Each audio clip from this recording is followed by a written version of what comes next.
Welcome to Sudheer edutech YouTube channel. నేను మీ సుధీర్ సార్ని. 2024 మే 13 ఇవాల్టి current affairs. First question, super కెపాసిటర్ల కొరకు హై పర్ఫార్మెన్స్ మెటీరియల్స్ను అభివృద్ధి చేసిన ఐఐటి ఏది? సూపర్ కెపాసిటర్ల కొరకు హై పర్ఫార్మెన్స్ మెటీరియల్ను అభివృద్ధి చేసిన ఐఐటి ఏది అంటే ఐఐటి గౌహతి. ఐఐటి గౌహతి అంటే అస్సాంలో ఉన్నటువంటి ఐఐటి అనమాట.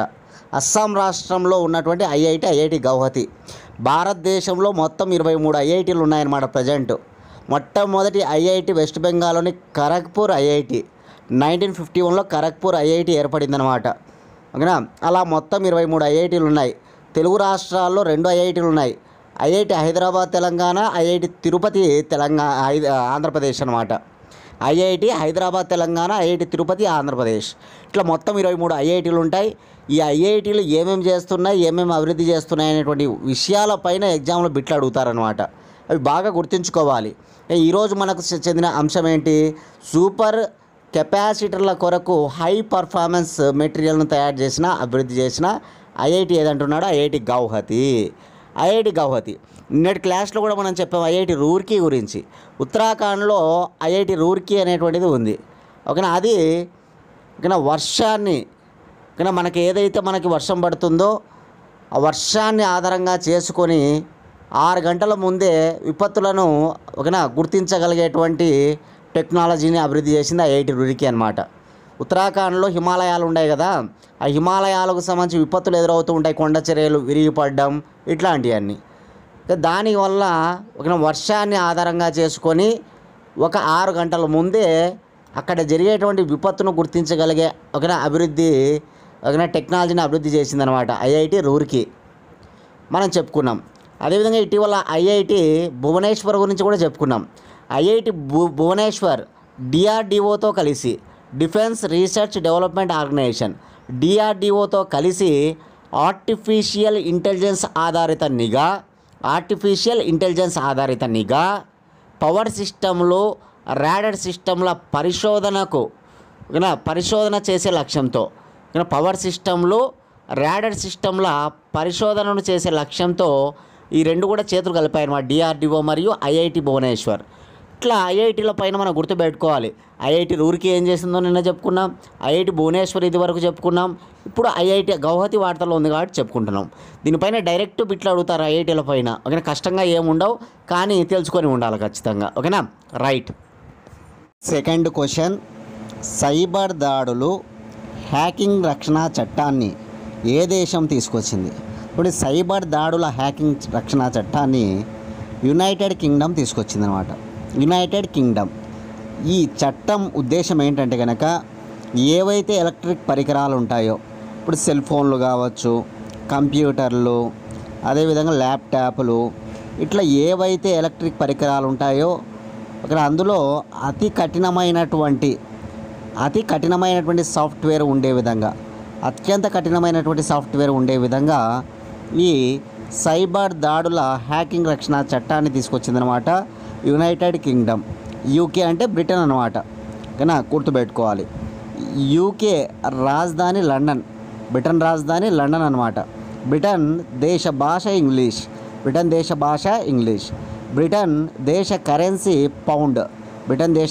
పౌండ్ అనమాట. బ్రిటన్ ప్రస్తుత రాజు చార్లెస్ III. బ్రిటన్ రాజుగా ఉన్నది ఎవరంటే చార్లెస్ III.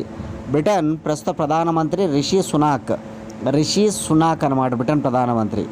అటువంటి బ్రిటన్ తీసుకొచ్చినటువంటి అత్యంత గొప్ప చట్టం అనమాట సైబర్ దాడుల హ్యాకింగ్ రక్షణ చట్టం.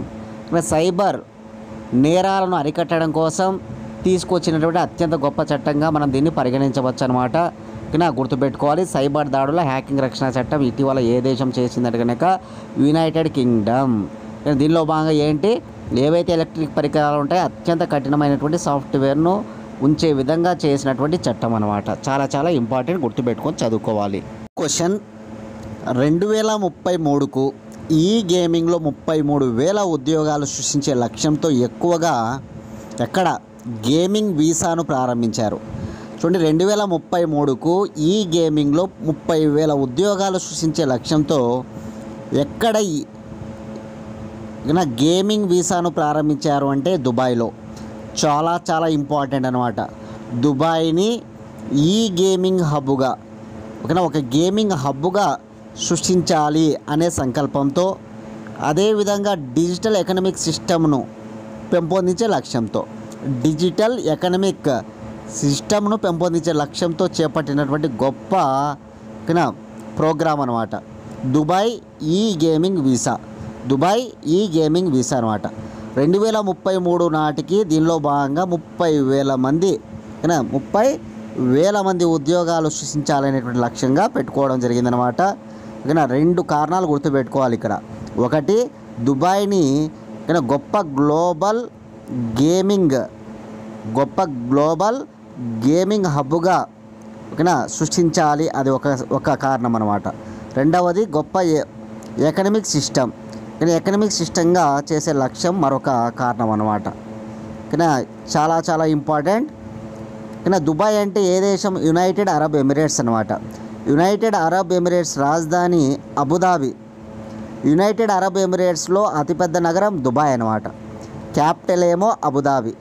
ఇటీవల మనందరికీ తెలుసు, అబుదాబిలో హిందూ దేవాలయం నిర్మిస్తే నరేంద్ర మోడీ వెళ్ళి అక్కడికి ఆ దేవాలయాన్ని ప్రారంభించడం జరిగిందనమాట, అబుదాబిలో దేవాలయాన్ని. ఓకేనా, ఆ విషయం మనం చెప్పుకున్నాం కరెంట్ అఫైర్స్లో. అదేవిధంగా దుబాయ్లో ఇటీవల మనకు తెలుసు విపరీతమైనటువంటి వర్షాలు రావడం జరిగిందనమాట. సంవత్సరంలో కురిసేటువంటి వర్షాలు ఒక్క రోజులోనే అక్కడ వచ్చి చాలా ఇబ్బందులు పడ్డారనమాట. ఓకేనా, అంత గొప్పగా ఇటీవల వర్షం పడిందనమాట. అదేవిధంగా ప్రపంచ వాణిజ్య సంస్థ WTO మినిస్టర్స్ సమ్మిట్ అనేటువంటిది ఇప్పుడు ఇటీవలనే 13వ జరిగిందనమాట, ఇదే దుబాయ్లో. కాబట్టి గుర్తుపెట్టుకోవాలి ఇట్లాంటివన్నీ అనమాట. ఓకేనా, ఇక్కడ యునైటెడ్ అరబ్ ఎమిరేట్స్ రాజధాని ఏదంటే అబుదాబి. యునైటెడ్ అరబ్ ఎమిరేట్స్ యొక్క భాష అరబిక్ అనమాట. యునైటెడ్ అరబ్ ఎమిరేట్స్ యొక్క currency dirham. United Arab Emirates యొక్క president Mohammed bin Zayed Al Nahyan president. అదే prime minister Mohammed bin Maktoum వచ్చేసి ప్రైమ్ మినిస్టర్ అనమాట.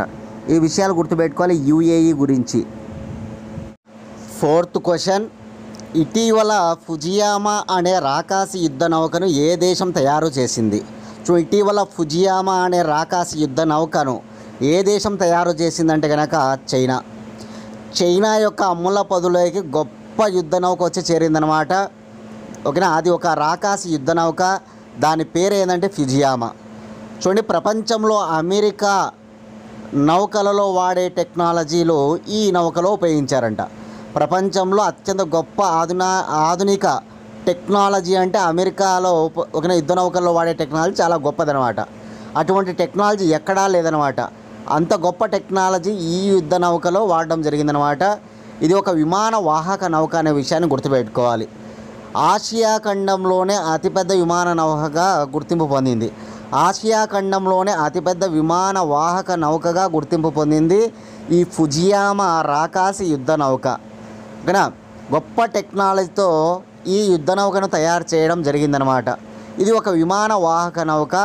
ఆసియా ఖండంలోనే అతిపెద్ద విమాన వాహక నౌకగా గుర్తింపు పొందిందనమాట. 80,000 టన్నుల బరువు ఉందంట. 315 మీటర్ల పొడవు ఉందంట. 80,000 టన్నుల బరువు ఉందంట. 315 మీటర్ల పొడవు ఉందంట. మన దేశంలో ఉన్నటువంటి విమాన వాహన నౌకలు 45,000 టన్నుల బరువుతో ఉంటాయి. మన దేశంలో 45,000 టన్నుల బరువుతో ఉంటాయన్నమాట. కానీ ఇది ఏకంగా 80,000 టన్నులను కలిగి ఉందన్నమాట. ఆసియా ఖండంలోనే అతిపెద్ద విమాన వాహక నౌకగా గుర్తుపెట్టుకోవాలి. అంటే ఈ వాహక నౌక పైన, ఈ యుద్ధ నౌక పైన విమానాలు టేకాఫ్ కాగలవన్నమాట. అంత గొప్ప టెక్నాలజీతో ఈ నౌకను తయారు చేశారన్నమాట ఫుజియామా. చాలా చాలా చాలా ఇంపార్టెంట్ అనమాట. ఓకేనా, చాలా వెరీ ఇంపార్టెంట్గా ఈ అంశాన్ని గుర్తుపెట్టుకోవాలి. చైనా దేశం దక్షిణ చైనా మహాసముద్రంలో మరియు ప్రపంచ జలాంతర్గామిలలో గొప్పగా ఉండాలి అనేటువంటి విషయం పైన ఇటువంటి విమాన వాహన నౌకలను తయారు చేసిందనమాట. ఓకేనా, ఏదైతే దక్షిణ చైనా సముద్రం మరియు ప్రపంచ జలాంతర్గామిల్లో అత్యంత గొప్పగా ఉండాలి మనం అనేటువంటి విషయం పైన ఇటువంటి నౌకలను తయారు చేస్తూ ఉందన్నమాట.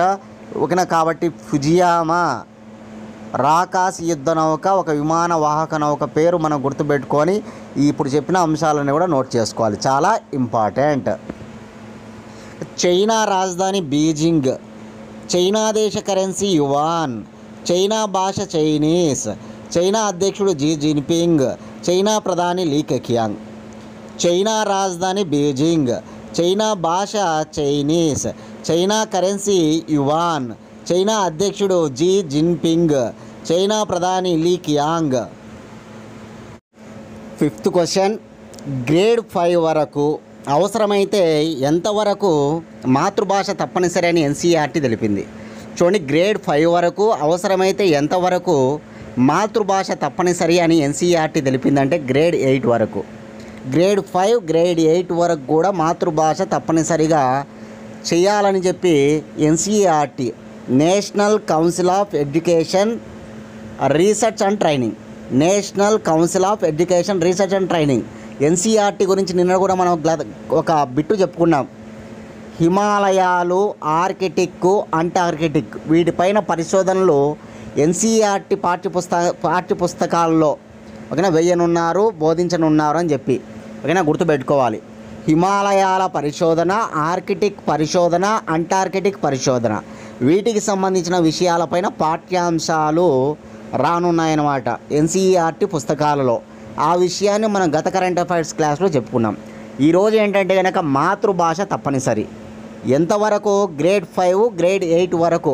గ్రేడ్ 5 వరకు ఖచ్చితంగా అందించాలి, అవసరమైతే గ్రేడ్ 8 వరకు కూడా మాతృభాష అందించండి అని చెప్పి ఎన్సీఈఆర్టీ తెలిపిందనమాట. చాలా చాలా ఇంపార్టెంట్ ఓకేనా. ఇకపోతే దీనికి సంబంధించి మనం దేనికి లోబడి మాతృభాష బోధన తప్పనిసరి చేసింది ఎన్సీఈఆర్టీ అంటే కనుక నేషనల్ ఎడ్యుకేషన్ పాలసీ అని ఉంటుంది. జాతీయ విద్యా విధానం ఎప్పుడు అంటే 2020 అడుగుతాడు ఎగ్జామ్లో, జాతీయ విద్యా విధానాన్ని ఎప్పుడు ఓకేనా చేయబడింది అని. అప్పుడు 2020 ఆన్సర్ చేసుకోవాలి. జాతీయ విద్యా విధానం 2020 లోబడి, అదేవిధంగా జాతీయ కరికులం ఫ్రేమ్వర్క్ లోబడి, నేషనల్ కరికులం ఫ్రేమ్వర్క్ ఎన్సీఎఫ్ అంటారు.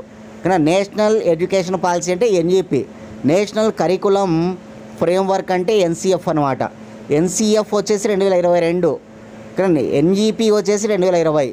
జాతీయ విద్యా విధానం 2020కి లోబడి, జాతీయ కరికులం ఫ్రేమ్వర్క్ 2022కు లోబడి మాతృభాష ఓకేనా గ్రేడ్ 5 వరకు, అవసరమైతే గ్రేడ్ 8 వరకు చేయాలని ఓకేనా మనకి ఎన్సీఈఆర్టీ తెలిపిందనమాట. చూడండి, 2009లో మనకి జాతీయ విద్యా హక్కు చట్టం గుర్తుపెట్టుకోవాలా, చట్టం కూడా అడుగుతారు. జాతీయ విద్యా హక్కు చట్టం ఎప్పుడంటే 2009 ఓకేనా. రైట్ టు ఎడ్యుకేషన్ యాక్ట్ అంటారు, రైట్ టు ఎడ్యుకేషన్ యాక్ట్ అనమాట. జాతీయ విద్యా హక్కు చట్టం 2009 అనమాట. దానిలో సెక్షన్ 29లో ఉంటుందన్నమాట మాతృభాష విద్యా బోధన గురించి. మాతృభాష విద్యా బోధన గురించి సెక్షన్ 29లో జాతీయ విద్యా హక్కు చట్టంలో మనకి పొందుపరచబడి ఉంటుంది, అది కూడా గుర్తుపెట్టుకోవాలి. ఇక్కడ నేను 3 సంవత్సరాలు చెప్పాను మీకు, 2020, 2022, 2009. 2020లో జాతీయ విద్యా విధానం, 2022లో జాతీయ కరికులం ఫ్రేమ్వర్క్ అనమాట. కానీ జాతీయ విద్యా హక్కు చట్టం వచ్చేసి 2009 గుర్తుపెట్టుకోవాలి. చూడండి, జాతీయ విద్యా విధానానికి సంబంధించి డ్రాఫ్ట్ కమిటీని తయారు చేసింది ఓకేనా ఎవరంటే సుబ్రహ్మణ్యం కమిటీ అనమాట, సుబ్రహ్మణ్యం కమిటీ. అదే డ్రాఫ్ట్ కమిటీ పైన అధ్యయనం చేసింది ఏ కమిటీ అంటే కస్తూరి రంగరాజన్ కమిటీ. 2 కమిటీలు గుర్తుపెట్టుకోండి. జాతీయ విద్యా విధానానికి సంబంధించి డ్రాఫ్ట్ కమిటీ, ఆ కమిటీని తయారు చేసింది ఎవరంటే సుబ్రహ్మణ్యం కమిటీ. ఆ డ్రాఫ్ట్ కమిటీ పైన మళ్ళీ అధ్యయనం చేయబడింది అనమాట. అధ్యయనం చేసిన కమిటీ ఏదంటే కస్తూరి రంగరాజన్ కమిటీ అని గుర్తుపెట్టుకోవాలి. 6th క్వశ్చన్, యమునా నదికి ఉపనది అయిన ఏ నదిని కాపాడాలని ఇటీవల ఉత్తరప్రదేశ్ను గ్రీన్ ట్రిబ్యునల్ ఆదేశించింది. చూడండి, యమునా నదికి ఉపనది అయిన ఏ నదిని కాపాడాలని ఇటీవల ఉత్తరప్రదేశ్ను గ్రీన్ ట్రిబ్యునల్ ఆదేశించింది అంటే హిండోన్ నది. యమునా నదికి ఉపనది అనమాట హిండోన్ నది, గుర్తుపెట్టుకోవాలి. ఈ హిండోన్ నది అనేటువంటిది ఉత్తరప్రదేశ్లోని నోయిడాలో యమునా నదిలో కలిసిపోతుందన్నమాట. ఉత్తరప్రదేశ్లోనే పుడుతుంది, ఉత్తరప్రదేశ్లోనే యమునా నదిలో కలిసిపోతుంది. ఇది యమునా నదికి ఉపనది అనమాట హిండోన్ నది. ఉత్తరప్రదేశ్లో ప్రవహించే నది అనమాట హిండోన్ నది. ఉత్తరప్రదేశ్లో ప్రవహించే నది హిండోన్ నది, యమునా నదికి ఉపనది హిండోన్ నది, గుర్తుంచుకోవాలి. ఈ హిండో నది రోజు రోజుకు కాలుష్యం బారిన పడుతూ ఉంది. కాబట్టి పర్యావరణాన్ని పరిరక్షించడం కోసం భారతదేశంలో ఉన్నటువంటి ఒక ట్రిబ్యునల్ ఏదంటే నేషనల్ గ్రీన్ ట్రిబ్యునల్, జాతీయ హరిత ట్రిబ్యునల్ అనమాట. నేషనల్ గ్రీన్ ట్రిబ్యునల్ అనేటువంటిది ఉందన్నమాట. నేషనల్ గ్రీన్ ట్రిబ్యునల్ యాక్ట్ 2010 ప్రకారం ఇది ఏర్పడింది. నేషనల్ గ్రీన్ ట్రిబ్యునల్ చట్టం అనేటువంటిది ఎప్పుడు చేయబడింది అంటే 2010లో చేయబడింది. ఈ చట్టం ఆధారంగా నేషనల్ గ్రీన్ ట్రిబ్యునల్ అనేటువంటిది ఏర్పడింది. కానీ ఎన్జిటి అంటారనమాట. ఎప్పుడు ఏర్పడింది? ఎన్జిటి 2010లో ఏర్పడింది. నేషనల్ గ్రీన్ ట్రిబ్యునల్ ప్రధాన కార్యాలయం న్యూఢిల్లీలో ఉంది. నేషనల్ గ్రీన్ ట్రిబ్యునల్ అనేటువంటిది పర్యావరణాన్ని పరిరక్షించడం కోసం ఏర్పడిన ఒక చట్టబద్ధ సంస్థ. పర్యావరణాన్ని పరిరక్షించడం కోసం ఏర్పాటు చేయబడిన ఒక చట్టబద్ధ సంస్థ అన్నమాట.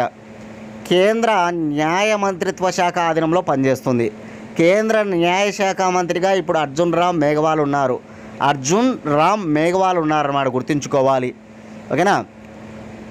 ఈ నేషనల్ గ్రీన్ ట్రిబ్యునల్ యొక్క ప్రస్తుత చైర్మన్ ఎవరంటే Prakash Srivastava.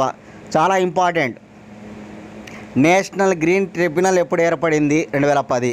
National green tribunal ప్రధాన కార్యాలయం న్యూఢిల్లీ. నేషనల్ గ్రీన్ ట్రిబ్యునల్ అనేటువంటిది ఒక చట్టబద్ధ సంస్థ. నేషనల్ గ్రీన్ ట్రిబ్యునల్ అనేటువంటిది పర్యావరణ పరిరక్షణ కోసం ఏర్పాటు చేయబడింది. నేషనల్ గ్రీన్ ట్రిబ్యునల్ ప్రస్తుత చైర్మన్ ప్రకాష్ శ్రీవాస్తవ. ఈ నేషనల్ గ్రీన్ ట్రిబ్యునల్ ఏం చెప్పిందంటే కనుక హిండోన్ అనేటువంటిది రోజు రోజుకు కాలుష్యం అవుతూ ఉంది, దీన్ని మీరు ఖచ్చితంగా రక్షించాలి, కాపాడాలని చెప్పి ఉత్తరప్రదేశ్ గవర్నమెంట్ను ఆదేశించడం జరిగిందనమాట. ఉత్తరప్రదేశ్ అనమాట. యోగి ఆదిత్యనాథ్ గవర్నమెంట్. ఉత్తరప్రదేశ్ ముఖ్యమంత్రి ఎవరు? యోగి ఆదిత్యనాథ్. ఉత్తరప్రదేశ్ రాజధాని లక్నో, ఉత్తరప్రదేశ్ హైకోర్టు అలహాబాద్. ఉత్తరప్రదేశ్ అలహాబాద్. ఉత్తరప్రదేశ్ రాష్ట్ర భాష హిందీ. భారతదేశంలో జనాభాలో అతిపెద్ద నగరం ఉత్తరప్రదేశ్. భారతదేశంలో ఎక్కువ అసెంబ్లీ స్థానాలు కలిగినటువంటి రాష్ట్రం ఉత్తరప్రదేశ్. భారతదేశంలో ఎక్కువ లోక్సభ స్థానాలు కలిగిన రాష్ట్రం ఉత్తరప్రదేశ్. భారతదేశంలో రాజ్యసభ స్థానాలు ఎక్కువగా కలిగిన రాష్ట్రం ఉత్తరప్రదేశ్. భారతదేశంలో గ్రామీణ జనాభా అత్యధికంగా ఉన్న రాష్ట్రం ఉత్తరప్రదేశ్. భారతదేశంలో గ్రామాలు ఎక్కువగా ఉన్న రాష్ట్రం ఉత్తరప్రదేశ్. భారతదేశంలో శాసన మండలి స్థానాలు ఎక్కువగా ఉన్న రాష్ట్రం ఉత్తరప్రదేశ్. భారతదేశంలో పశు సంపద ఎక్కువగా ఉన్న రాష్ట్రం ఉత్తరప్రదేశ్. ఇట్లా ఉత్తరప్రదేశ్ చాలా ఇంపార్టెంట్ అనమాట. గోధుమ ఉత్పత్తిలో ప్రథమ రాష్ట్రం ఉత్తరప్రదేశ్. గోధుమలు, వీట్ ప్రొడక్షన్ అనమాట. వీట్ ప్రొడ్యూస్ చేయడంలో టాప్ స్టేట్ వచ్చేసి ఉత్తరప్రదేశ్ అనమాట. ఇట్లా మనకి ఉత్తరప్రదేశ్లో చాలా ప్రముఖంగా ప్రవహించే నది గంగా నది ఉంటుంది. గంగా నదికి ఒక ఉపనది యమునా నది ఉంటుంది. యమునా నదికి ఉపనది హిండోన్ నది. గంగా నదికి అతిపెద్ద ఉపనది యమునా నది అనమాట. యమునా నదికి చంబలు, బెట్వా, కెన్ను ఇట్లా ఉపనదులు ఉంటాయి. అందులో హిండోన్ కూడా ఒకటి అనమాట, గుర్తుంచుకోవాలి. 7th question, Manipur academy higher education నుంచి గౌరవ డాక్టరేట్ను ఎవరు అందుకున్నారు? చూడండి, మణిపూర్ అకాడమీ హయ్యర్ ఎడ్యుకేషన్ నుంచి గౌరవ డాక్టరేట్ను అందుకున్న వారు ఎవరంటే కనుక ఆయనే కేవీ కామత్ గొప్ప ఆర్థికవేత్త అనమాట. ఈయన మణిపూర్ అకాడమీ హయ్యర్ ఎడ్యుకేషన్ నుంచి గౌరవ డాక్టరేట్ అందుకుంటూ ఈరోజు వార్తల్లో ఉన్నాడు. ఎవరు? కేవీ కామత్. ఇదివరకు కేవీ కామత్ ఎన్డీబీ బ్యాంకు చైర్మన్గా పనిచేశాడనమాట. ఇప్పుడు ఎన్డీబీ బ్యాంకుకు దిల్మార్ ఔసెఫ్ ఉన్నారు. ఎన్డీబీ అంటే బ్రిక్స్ డెవలప్మెంట్ బ్యాంక్ అనమాట. దాన్ని ఎన్డీబీ అంటే నేషనల్ డెవలప్మెంట్ బ్యాంక్ అంటారు. NDB national development bank. NDB ఏర్పడిన సంవత్సరం 2014. ఎన్డీబీ ప్రధాన కార్యాలయం చైనాలోని షాంఘై. ఎన్డీబీ ప్రస్తుత చైర్మన్ దిల్మార్ ఔసెఫ్కు ముందు చైర్మన్గా ఉండేవాడే కేవీ కామత్ అనమాట, మన భారతీయుడు. ఎన్డీబీకి మొదటి చైర్మన్ ఆయనే. ఎవరు? కేవీ కామత్. రెండవ చైర్మన్గా ఇప్పుడున్న దిల్మార్ ఔసెఫ్ అనమాట, గుర్తుంచుకోవాలి. బ్రిక్స్ డెవలప్మెంట్ బ్యాంక్ అంటారు ఎన్డీబీని. ఇక్కడ Brazil, Russia, India, China, south Africa ఈ 5 దేశాలు, బ్రిక్స్ కూటమిలో ఉన్న 5 దేశాలు కలిసి ఏర్పాటు చేసుకున్నటువంటి బ్యాంక్ అనమాట. బ్రిక్స్ డెవలప్మెంట్ బ్యాంక్ లేదా దాన్నే ఎన్డీబీ అంటారు, నేషనల్ డెవలప్మెంట్ బ్యాంక్. ఆయనకు ఇప్పుడు మణిపూర్ అకాడమీ హయ్యర్ ఎడ్యుకేషన్ వారు గౌరవ డాక్టరేట్ను అందించారు. చాలా చాలా ఇంపార్టెంట్, గుర్తుంచుకోవాలి. నిన్నటి క్లాస్లో నేను ఒక క్వశ్చన్ అడిగా మిమ్మల్ని. ఒక క్వశ్చన్ చెప్పా. ఏంటంటే కనుక మణిపూర్ రాష్ట్రంలో జాతి కలహాలు మణిపూర్ రాష్ట్రంలో వడగళ్ల బీభత్సవం. ఈ నేపథ్యంలో ఎవరైతే రాష్ట్ర వ్యాప్తంగా సహాయక శిబిరాల్లో ఆశ్రయం పొందుతున్నారో వారికి విద్యను అందించాలనే ఉద్దేశం మీద మణిపూర్ రాష్ట్ర గవర్నర్ అనసూయ గారు ఒక గొప్ప కార్యక్రమాన్ని తలపెట్టారనమాట విద్య కోసం. ఆ కార్యక్రమం ఏంటి? కామెంట్ బాక్స్లో మీరు సమాధానాన్ని తెలియజేయండి. అందరూ కూడా దయచేసి అందరూ సమాధానం తెలియజేయండి. ఎందుకంటే మీరు ఏదో క్లాస్ వింటే లాభంలే, మీరు క్లాస్ వినాలి, రాసుకోవాలి, మేము అందించే పీడిఎఫ్ తీసుకోవాలి, రివిజన్ చేసుకుంటూ ఉండాలి. ఎంత మాత్రం మీకు గుర్తున్నా, ఎంత మాత్రం క్లాస్ ఫాలో అవుతున్నారో మాకు తెలియాలి. కాబట్టి దయచేసి మీరు అందరూ కూడా ఆన్సర్ చేయండి. కామెంట్ బాక్స్లో చూద్దాం ఎంతమంది చేస్తారనేది. దీనికి 8th క్వశ్చన్, కేంద్ర సాహిత్య అకాడమీ ఫెలోషిప్ను అందుకున్న రస్కిన్ బాండ్ ఏ భాషా రచయితగా ప్రసిద్ధి? చూడండి, సాహిత్య అకాడమీ పురస్కారాల్లో గొప్పగా మనకి ఇచ్చేటువంటిది ఒకటి కేంద్ర సాహిత్య అకాడమీ ఫెలోషిప్ అన్నమాట. కేంద్ర సాహిత్య అకాడమీ ఫెలోషిప్ను అందుకున్న రస్కిన్ బాండ్ ఏ భాషా రచయితగా ప్రసిద్ధి అంటే ఆంగ్ల భాషా రచయిత. ఆంగ్లం అంటే ఇంగ్లీష్ అనమాట. ఇంగ్లీష్లో ఎన్నో రచనలు చేసి గొప్ప ప్రసిద్ధి రచయితగా పేరు ప్రఖ్యాత సంపాదించిన వారు రస్కిన్ బాండ్ అనమాట. ఆయనకు వరించిన పురస్కారం ఇప్పుడు కేంద్ర సాహిత్య అకాడమీ ఫెలోషిప్. గుర్తుపెట్టుకోవాలి, రస్కిన్ బాండ్ ఆయన ఉత్తరాఖండ్లోని ముస్సోరీ అనే ప్రాంతానికి చెందినవాడు అనమాట. ఆ ముస్సోరీలో ఆయన ఇంటి వద్దనే ఈ పురస్కారాన్ని అందుకోవడం జరిగిందని ఆయన కేంద్ర సాహిత్య అకాడమీ వారి చేత తన నివాసంలోని ఈ పురస్కారాన్ని ఆయన అందుకోవడం జరిగింది. రస్కిన్ బాండ్ అనమాట చాలా ఇంపార్టెంట్ పర్సన్, గొప్ప రచయితగా పేరు ప్రఖ్యాతులు సంపాదించినటువంటి వ్యక్తి. కాబట్టి సాహిత్య పురస్కారాలు మనం చూసుకోవాలి. ప్రపంచంలో సాహిత్యంలో ఇచ్చే అత్యున్నత పురస్కారం బుకర్ ప్రైజ్. ఈ బుకర్ ప్రైజ్ను పొందిన వారు రీసెంట్గా ఎవరంటే కనుక ఇక్కడ పాల్ లించ్ అనమాట. ప్రాఫెట్ సాంగ్ అనేటువంటి రచనకు పాల్ లించ్కు బుకర్ ప్రైజ్ వచ్చింది. ప్రాఫెట్ సాంగ్ అనే రచనకు పాల్ లించ్కు బుకర్ ప్రైజ్ వచ్చిందనమాట. భారతదేశంలో సాహిత్యంలో ఇచ్చే అత్యున్నత పురస్కారం జ్ఞాన్పీఠ్ పురస్కారం. ఈ జ్ఞాన్పీఠ్ పురస్కారం ఇద్దరికి ఇవ్వడం జరిగిందనమాట రీసెంట్గా. ఆ ఇద్దరు ఎవరంటే కనుక ఒకరు హిందీ రచయిత గుల్జార్, మరొకరు సంస్కృత రచయిత రామభద్రాచార్య, జగద్గురు రామభద్రాచార్య. హిందీ రచయిత గుల్జార్ పేరు గుర్తుపెట్టుకోండి, సంస్కృత రచయిత రామభద్రాచార్య పేరు గుర్తుపెట్టుకోవాలి. ఈ అవార్డు జ్ఞాన్పీఠ్ పురస్కారం అనమాట. అదేవిధంగా మన భారతదేశంలో జ్ఞాన్పీఠ్ పురస్కారం తర్వాత సరస్వతి సమ్మాన్ పురస్కారం, వ్యాస్ సమ్మాన్ పురస్కారం అని రెండు ఉంటాయి, అవి కూడా బాగా గుర్తుంచుకోవాలి. సరస్వతి సమ్మాన్ పురస్కారాన్ని అందుకున్నది రీసెంట్గా ప్రభా వర్మ రౌద్ర సాత్వికం అనే రచనకి ప్రభా వర్మ అవార్డు అందుకున్నారు, సరస్వతి సమ్మాన్. అదేవిధంగా మరొక పురస్కారం వ్యాస్ సమ్మాన్ పురస్కార గ్రహీత ఎవరు రీసెంట్గా అంటే పుష్పభారతి. ఈ పుష్పభారతి యాదిన్ కా ఔర్ యాదిన్ అనే రచన, హిందీ రచన అనమాట. యాదిన్ కా ఔర్ యాదిన్ అనేటువంటి రచనకు పుష్పభారతి అవార్డు అందుకోవడం జరిగింది హిందీ రచయితగా. ఏ అవార్డు? వ్యాస్ సమ్మాన్. కాబట్టి గుర్తుపెట్టుకోవాలి, జ్ఞాన్పీఠ్ పురస్కారము, సరస్వతి సమ్మాను, వ్యాస్ సమ్మాను, బుకర్ ప్రైజు, కేంద్ర సాహిత్య అకాడమీ ఫెలోషిప్, ఇటు సాహిత్య బహుమతులన్నీ కూడా ఒక చోటు నోట్ చేసుకుంటే బాగా గుర్తు ఉంటాయి. ఆ రచనలు కూడా గుర్తుపెట్టుకోవాలి ఖచ్చితంగా మీరందరూ కూడా. 9th క్వశ్చన్, 5వ భారత్ భూటాన్ దేశాల జాయింట్ గ్రూప్ ఆఫ్ కస్టమ్స్ 2024 ఎక్కడ నిర్వహించబడింది? చూడండి, 5వ భారత్ భూటాన్ దేశాల joint group of customs 2024 Ladakh రాజధాని లేహ్లో నిర్మించబడింది. లడఖ్ క్యాపిటల్ లేహ్ కదా, ఆ లేహ్లో నిర్వహించబడింది అనమాట. చూడండి, యాక్చువల్గా భూటాన్ రాజధాని థింపు, మన భారతదేశ రాజధాని న్యూఢిల్లీ. ఈ రెండు చోట్ల కాకుండా లడఖ్ రాజధాని లేహ్లో నిర్వహించబడింది అనమాట 5వ భారత్ భూటాన్ దేశాల జాయింట్ గ్రూప్ ఆఫ్ కస్టమ్స్ అనమాట. మన భారతదేశానికి చెందినటువంటి ప్రత్యక్ష పన్నులు, పరోక్ష పన్నుల చైర్మన్ కావచ్చు, అదేవిధంగా భూటాన్ దేశానికి చెందిన కస్టమ్స్ సంబంధించినటువంటి చైర్మన్ కావచ్చు, వీళ్ళిద్దరు కూడా హాజరయ్యి ఇక్కడ చర్చించుకున్నారన్నమాట. ఇది 5వ సదస్సుగా గుర్తుంచుకోవాలి. చాలా చాలా ఇంపార్టెంట్. ఎక్కడ నిర్వహించబడ్డాయి సదస్సులని అడుగుతూ ఉంటారు. కాబట్టి 5వ Bharat Bhutan joint group of customs 2024 ఎక్కడ నిర్వహించబడింది? లడఖ్లోని లేహ్ అన్నమాట. చూడండి, భూటాన్ దేశంతో మన దేశానికి సరిహద్దు ఉంది. మన దేశానికి 7 దేశాలతో సరిహద్దు ఉంటుందన్నమాట. Pakistan, Afghanistan, China, Nepal, Bhutan, Bangladesh, Myanmar.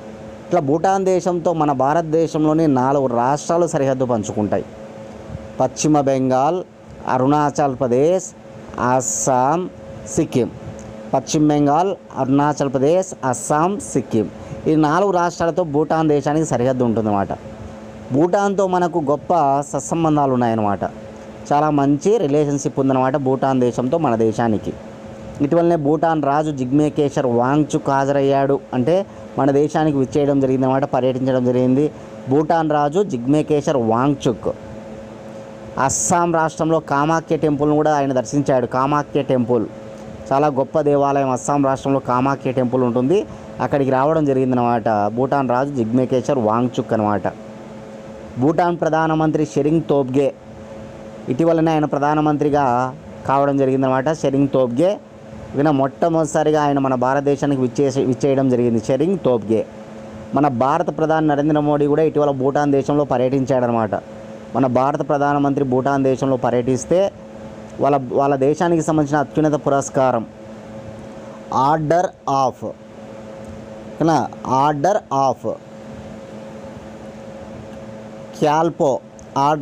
క్యాల్పో అనేటువంటి అవార్డుని ఇవ్వడం జరిగిందనమాట. Gyalpo, GYALPO, order of Druk Gyalpo పురస్కారం పేరు నోట్ చేసుకోవాలి. నరేంద్ర మోడీకి వచ్చిన పురస్కారం చాలా వెరీ ఇంపార్టెంట్ అవార్డు అనమాట. భూటాన్ దేశం ఇతర దేశాల వాళ్ళకి ఎవరికైనా అవార్డు అత్యున్నత పురస్కారం ఇచ్చిందంటే మన భారత ప్రధానమంత్రికి మాత్రమే ఇచ్చిందనమాట. Order of Druk DRUK Gyalpo, GYALPO, order of Druk Gyalpo పురస్కారాన్ని అందుకున్నాడు భారత ప్రధానమంత్రి నరేంద్ర మోడీ అనమాట. అయినా గుర్తుపెట్టుకోవాలి, మన దేశంతో గొప్ప రిలేషన్ ఉంది. దానిలో భాగంగా వారి దేశ అత్యున్నత పురస్కారం ఆర్డర్ ఆఫ్ డ్రగ్ గ్యాల్పోను ఇటీవలనే 2024 గాను నరేంద్ర మోడీకి ఇవ్వడం జరిగింది. విదేశీయునికి మొదటిసారిగా అవార్డును ఇవ్వడం జరిగిందనమాట వారు. ఆ విషయాన్ని గుర్తుపెట్టుకోవాలి. క్లాస్ ఫాలో అయిన వాళ్ళందరూ కూడా దయచేసి లైక్ చేయాలి. మీరు చేసే లైక్స్ను బట్టి మేము క్లాసులు మరింత వేగంగా చాలా ఫాస్ట్గా చేయడం జరుగుతుందన్నమాట. కాబట్టి అందరూ కూడా లైక్ చేయాలి. మీరు లైక్ చేస్తేనే మాకు చాలా ఎంకరేజ్గా ఉంటుందన్నమాట. దయచేసి అందరూ లైక్ చేయాలి. ఏ యూట్యూబర్ అయినా కూడా కోరుకునేటువంటిది మీ నుంచి లైక్స్ మాత్రమే. కాబట్టి మీరు అందరూ కూడా లైక్ చేయండి. ఇంకా సబ్స్క్రైబ్ చేసుకోండి. అదేవిధంగా మన ఛానల్ నుంచి 1 year కరెంట్ అఫైర్స్ రెడీగా ఉన్నాయి. కావాలనుకున్న వాళ్ళు 8186006848 8186006848 అనే నెంబర్కి 100 రూపీస్ ఫోన్పే చేసి అదే నెంబర్కి స్క్రీన్షాట్ పెట్టండి. 24 గంటల లోపల PDF ఫైల్ పంపిస్తాం. డేట్ టు డేట్ విత్ ఎక్స్ప్లెనేషన్తో కరెంట్ అఫైర్స్ ఉంటాయి. మీరు ఏ ఎగ్జామ్స్కి ప్రిపేర్ అవుతున్నా మన కరెంట్ అఫైర్స్ మీకు బాగా యూజ్ అవుతాయి. ఖచ్చితంగా మీరు తీసుకొని వాటిని బాగా ప్రిపేర్ కండి. ఓకేనా? 100 రూపీస్కే మేము ఈ వెసులుబాటు కల్పిస్తున్నాం. అందరూ యూటిలైజ్ చేసుకోండి. లాస్ట్ క్వశ్చన్ చూద్దాం. ఐక్యరాజ్య సమితి జనరల్ అసెంబ్లీ అంతర్జాతీయ ఫుట్బాల్ దినోత్సవాన్ని ఎప్పుడు జరపాలని నిర్ణయించింది? చూడండి, ప్రతి ఏటా మే 25వ తారీఖున ఇక నుంచి ఓకేనా అంతర్జాతీయ ఫుట్బాల్ దినోత్సవం ఇంటర్నేషనల్ ఫుట్బాల్ డే మే 25న నిర్వహిస్తారు. చాలా చాలా ఇంపార్టెంట్. మొట్టమొదటి ఇంటర్నేషనల్ ఫుట్బాల్ డే అనేటువంటిది ఈ ఏడాది నుంచి నిర్వహిస్తబోతున్నారు. 2024 మే 25 నుంచి నిర్వహించబోతూ ఉన్నారు. 1924 మే 25న ప్యారిస్లో ఒలింపిక్ జరుగుతాయన్నమాట. 1924 మే 24వ తారీఖున ప్యారిస్ ఒలింపిక్స్. ఓకేనా? యాక్చువల్గా ఒలింపిక్స్ స్టార్ట్ అయింది 1896లోనే స్టార్ట్ అవుతాయి. గ్రీస్ రాజధాని ఎథెన్స్లో ఒలింపిక్స్ స్టార్ట్ అవుతాయి. 1924 మే 25న ప్యారిస్ ఒలింపిక్స్ను ఓకేనా జరిగాయన్నమాట. 2024 మే 25కు 100 ఏళ్ళు పూర్తవుతుంది. ఈ 100 ఏళ్ళు పూర్తయినటువంటి సందర్భంగా ప్రతి సంవత్సరం మే 25ను ఇంటర్నేషనల్ ఫుట్బాల్ డేగా జరుపుకోవాలని ఐక్యరాజ్య సమితి జనరల్ అసెంబ్లీ నిర్ణయించిందనమాట. ఐక్యరాజ్య సమితి జనరల్ అసెంబ్లీ ఓకేనా ఎవరున్నారు ఇప్పుడు దానికి హెడ్గా అంటే కనుక డెన్నిస్ ఫ్రాన్సిస్ ఉన్నారు. డెన్నిస్ ఫ్రాన్సిస్ గారు ఈ విషయాన్ని వెల్లడించడం జరిగిందనమాట. ఐక్యరాజ్య సమితి సెక్రటరీ జనరల్గా ఉన్నది మాత్రం యాంటోనియో గుటెరస్ ఉన్నారు. Antonio Guterres. ఐక్యరాజ్య సమితిలో 6 అంగాలు ఉంటాయి, 6 ఆర్గాన్స్ ఉంటాయి అన్నమాట. అందులో ఒక ఆర్గాన్ జనరల్ అసెంబ్లీ. ఈ జనరల్ అసెంబ్లీనే డేస్ను డిక్లేర్ చేసేది అనమాట. ఇంటర్నేషనల్ డేస్ను డిక్లేర్ చేసేది ఎవరంటే జనరల్ అసెంబ్లీ. కాబట్టి జనరల్ అసెంబ్లీ చైర్మన్ పేరు ఏంటంటే కనుక డెన్నిస్ ఫ్రాన్సిస్ అనమాట. కనుక గుర్తుపెట్టుకోవాలి, May 25 international football day, first football international day అనమాట. International first football day. ఓకేనా? ఇవి ఇవాల్టి కరెంట్ అఫైర్స్. రేపటి క్లాస్లో మళ్ళీ కలుసుకుందాం ఫ్రెండ్స్. థ్యాంక్స్.